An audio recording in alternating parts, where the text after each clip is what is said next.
अपनी माइंस के लिए बहुत फेमस हुआ करता था। इसको बुक्स में सबसे पहली बार मेंशन करा गया था। बाबर मुगल राज की शुरुआत करता है, इसलिए कोहिनूर को द कर्स्ड डायमंड भी बोला जाता है। स्वागत है आपका एक नई वीडियो में। आज के टाइम से कई 100 साल पहले, जब एम्पायर्स भी नहीं हुआ करते थे, तब इंडिया की धरती के नीचे कुछ एक्स्ट्रा ऑर्डिनरी हो रहा था। एक कार्बन मिरेकल जो कि ऐसे जेम को जन्म देने वाला था जिसको एक दिन कोहिनूर के नाम से जाना जाता। आज की इस वीडियो में कोहिनूर डायमंड के ओरिजिन, इसके ओनर्स और इससे जुड़े कर्स के बारे में जानते हैं। Who really owns the Kohinoor is a riddle. That building behind me, the Tower of London, and to one single diamond which is inside there, which is the Kohinoor.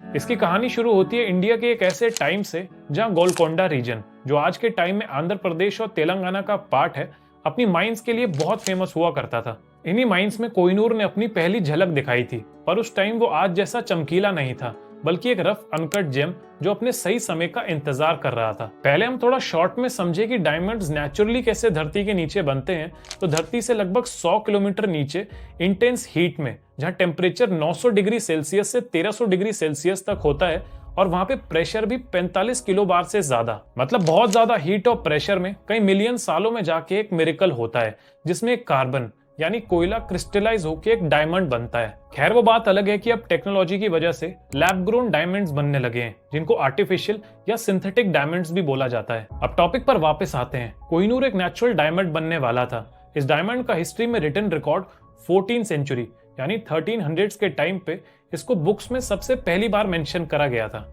जिसमें एक पर्शियन स्कॉलर ने अपनी writings में इसके बारे में mention करा था। 1300s के टाइम पे कोहिनूर दिल्ली सल्तनत में सुल्तान्स के पास था, जो इसको एक कीमती विरासत बना के अपने एक रूलर से दूसरे रूलर को ट्रांसफर कर रहे थे। अब 21 अप्रैल 1526 को होती है फर्स्ट बैटल ऑफ पानीपत, जिसमें दिल्ली के लोधी डायनेस्टी के आखिरी सुल्तान इब्राहिम लोधी को हरा के बाबर मुगल राज की शुरुआत करता है। इसके साथ साथ वो कोहिनूर को भी अक्वायर कर लेता है, जो कई जनरेशंस तक मुगल्स के पास रहता है। ये हिस्टोरियन एनबी सेन और इसके साथ साथ कई और हिस्टोरियंस ने भी इसे अपनी बुक्स में मेंशन किया है। 18th सेंचुरी की शुरुआत में इस डायमंड की कहानी एक ड्रामेटिक टर्न लेती है। उस समय मुगल राज्य बहुत ही कमजोर हो चुका था।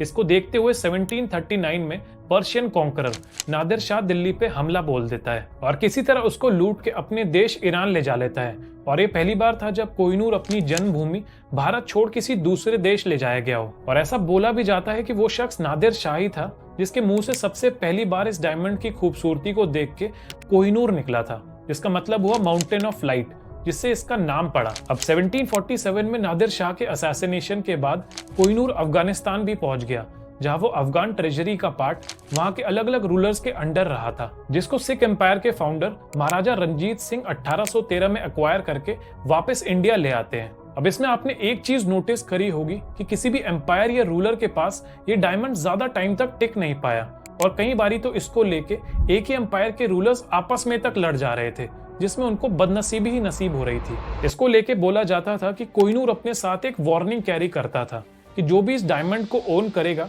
वो दुनिया तो जीत लेगा, लेकिन उसके साथ सारे मिसफॉर्च्यून्स यानी उसको दुर्भाग्य भी नसीब होगा।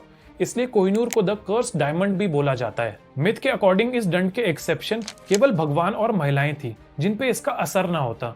अब औरतें इसमें एक्सेप्शन कैसे थी, इसको हम वीडियो में आगे चल के जानेंगे। अब स्टोरी पे वापस आए तो कोहिनूर सिख एम्पायर के अंडर वापस इंडिया आ चुका था, और वहीं पे दूसरी तरफ ब्रिटिश ईस्ट इंडिया कंपनी हल्के हल्के पूरे इंडिया में अपने पैर पसार रही थी। अब साल था 1849, जब पंजाब की बारी आती है।